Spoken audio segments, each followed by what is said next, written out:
उन्होंने सबसे पहले कहा कि इस देश में पैदा होने के ऊपर शर्मसार होने की बात। अरे भाई, ये तो वो पार्टी है।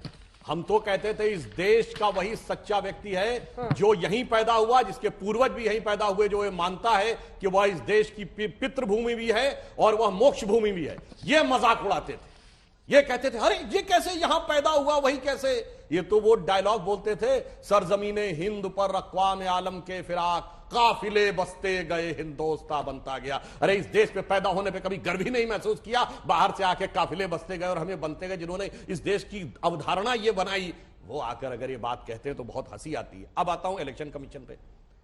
पुरानी बात हो गई, युवा पीढ़ी शायद भूल गई होगी, जाके चेक कर ले।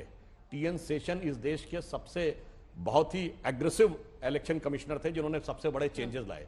तो क्या कहा था कांग्रेस की नरसिम्हा राव जी की सरकार ने कि सरकार के हिसाब से नहीं चल रहे हैं, तो इसलिए क्या किया जाए, 3 इलेक्शन कमिश्नर बना दिए जाए, वो मेजॉरिटी से निर्णय ले, ताकि टीएन शेषन के सारे निर्णय उलट दिए जाएं।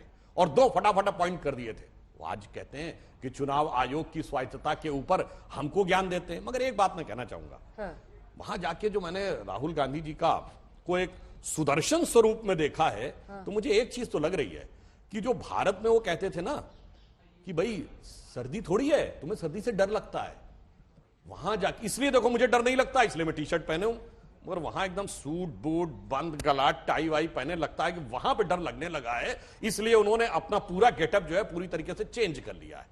अब इंपॉर्टेंट बात यह है कि सिर्फ विदेश में जाके कहना नहीं, मनमोहन सिंह जी तो क्या बोले थे 2007 में, सुप्रिया जी याद करिए, हमने अंग्रेजों से बहुत कुछ सीखा है, हमने आपसे सीखा है। अरे भाई, ये किसी ने जाके बोला कि हमने अंग्रेजों से सीखा, हमने आपसे सीखा?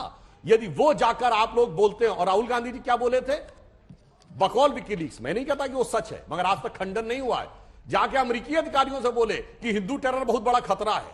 इसलिए मैं कहना चाहता हूं कि विदेश के मामलों के ऊपर आपकी स्थिति इतनी समस्याजनक है कि अगर आप उस पर बोलने का प्रयास करें तो बहुत कठिन हो जाता है। राष्ट्र और राष्ट्रवाद के ऊपर हम तो पुनः ये कहते हैं, ये दुनिया में पुण्य भूमि है भारत। हम उस सिद्धांत को विश्वास करते हैं जो कहता है गायन्ति देवः किल गीत कानी धन्यास्तुते भारत भूमि भागा स्वर्गा पवर्गास पद भाग हेतो भवंति भूया पुरुषा स्वरत्वात्। अर्थात वह भारत भूमि धन्य है, देवता जिसकी प्रशंसा में गीत गाते हैं, स्वर्ग के बड़े बड़े पदों पे हजारों वर्ष तक रहने के बाद मोक्ष प्राप्त करने के लिए मनुष्य के रूप में इस भूमि पर जन्म लेने को लालायित रहते हैं। मगर आप कहते हैं काफिले बसते गए हिंदोस्तां बनता गया। जमीन आसमान का अंतर है हमारी और आपकी सोच।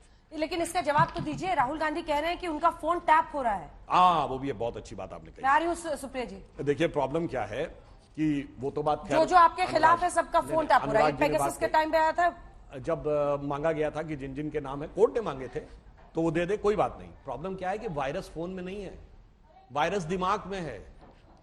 जो भारत में आकर समस्या दिखती है वह कश्मीर में, जहां सेना पे पत्थर फेंके जाते थे, वहां आप अपनी बहन के साथ स्नेहपूर्ण वातावरण में बर्फ के गोले फेंकते हुए खेल देख रहे हैं। जहां कहा जाता था तिरंगा को कोई फहराने वाला नहीं मिलेगा, वहां डल लेक पे तिरंगे की वो देख रहे हैं, तब भी आपको समझ में नहीं आ रहा। और विदेश में जाके पहला इंटरव्यू इटालियन अखबार को क्यों दिया भाई?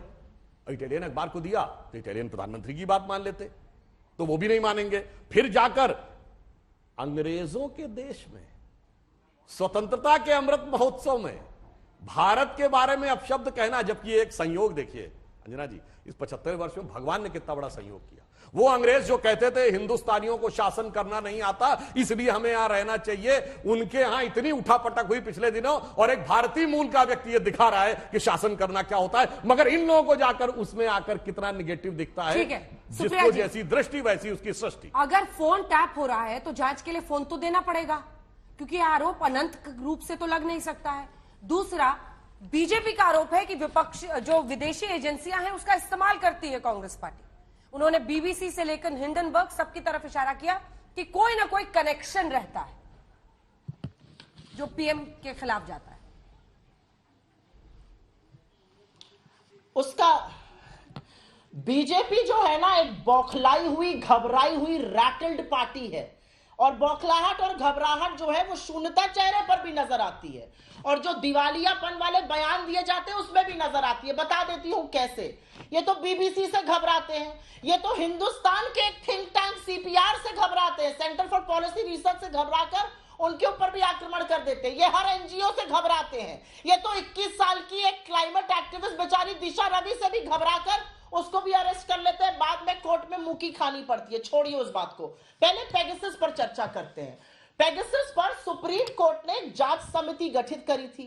उस जांच समिति को पता करना था कि वाकई में हुआ क्या, क्योंकि आक्षेप बड़े गंभीर थे कि आपने चुनाव आयुक्त की, चीफ जस्टिस ऑफ इंडिया की, तमामों चुने हुए प्रतिनिधियों की, इंक्लूडिंग अपने प्रतिनिधियों की और कई ब्यूरोक्रेट्स की जांच आपने जासूसी कराई थी। सुप्रीम कोर्ट की गठित समिति ने चीफ जस्टिस ऑफ इंडिया के कोर्ट में अपनी रिपोर्ट प्रस्तुत करते हुए यह कहा that the government of this country did not cooperate. अगर आपको कोई कंकाल छुपाना नहीं था, अगर आपके कबर्ड में कोई स्केलेटन्स नहीं थे, अगर आपका दामन साफ था, तो आपने उस जांच समिति का सहयोग क्यों नहीं किया? हर चीज हम कर देंगे, फोन भी हम दे देंगे, आक्षेपों का सामना भी हम कर लेंगे, 8.5 साल से झुंझुना बजाएंगे आप सरकार में। अरे आप सरकार में हैं, आपके ऊपर आक्षेप लगे हैं, सुप्रीम कोर्ट ने एक कमेटी गठित करी थी, उसका सहयोग करते। उस कमेटी को कोर्ट में कहना पड़ा कि सरकार ने सहयोग नहीं किया। और अब मैं एक और बात बता दूं, जो कल सुप्रीम कोर्ट का निर्णय आया है कि चुनाव आयुक्त और मुख्य चुनाव आयुक्त अपॉइंट होंगे प्राइम मिनिस्टर, नेता प्रतिपक्ष और चीफ जस्टिस ऑफ इंडिया के पैनल से, जैसे एनएचआरसी और सीबीआई के चीफ होते हैं, उसका प्रबल विरोध मोदी सरकार ने कोर्ट में किया था। आगे की बात करते हैं। इन्होंने टीएन शेषन जी का नाम लिया, बहुत बढ़िया व्यक्ति थे, उन्होंने लोकतंत्र को मजबूत करने के लिए काम किया। ऑर्डर पढ़ लीजिएगा कल का, अपने सारी काले कारतूत सामने आ जाएंगे। टीएन शेषन पर इनकम टैक्स की और ईडी की कभी रेड नहीं हुई इस देश में। उनकी पत्नी पर, उनकी लड़की पर, उनके लड़के पर नहीं हुई। पता है किस पर हुई?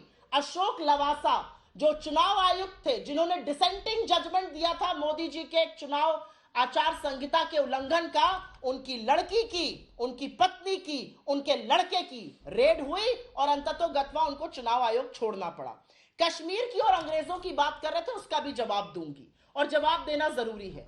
सारी सरकार, सारा तंत्र, सारे सांसद, सारे मंत्री इंक्लूडिंग प्रधानमंत्री मोदी एक 2 स्तरीय, निम्न स्तरीय घटिया पिक्चर के प्रमोशन में लगे रहे। लेकिन जब कश्मीरी पंडितों को चुन चुन के मारा जा रहा है तो कश्मीरी पंडितों के डेलीगेशन से नहीं मिलेंगे। जब हम कश्मीर पहुंचे तो उन लोगों ने कहा कि हमें सिर्फ इस्तेमाल कर रही है भारतीय जनता पार्टी, 4 महीने से अनशन कर रहे हैं, हम पर लाठियां बरसाई जाती हैं, कोई मिलने नहीं आता। मुंह खोल सकते हैं आप कश्मीरी पंडितों की पीड़ा पर, और आप बात करेंगे यहां पर मुझसे। एक और बात कहती हूं, अंग्रेजों का बड़ा आप लोग जिस समय जिक्र कर रहे हैं, ये वही अंग्रेज है ना, जब आजाद हिंद फौज में सिपाही भरे जा रहे थे तो आपके आराध्य, आपके आका श्री सावरकर जो थे वो ब्रिटिश फौज में भर्ती करा रहे थे।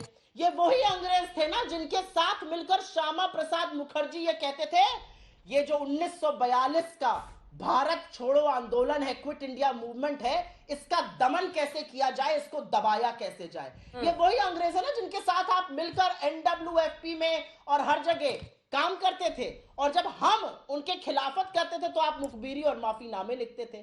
तो दिक्कत की बात यह है कि आपका रोल स्वतंत्रता में क्या था ये सारा देश जानता है, आपका रोल तिरंगे के लिए क्या था 52 साल तक ये भी सारा देश जानता है, आप कितने अंग्रेजों के चरण चुंबक और चरण वंदन करते थे ये भी सारा देश जानता है।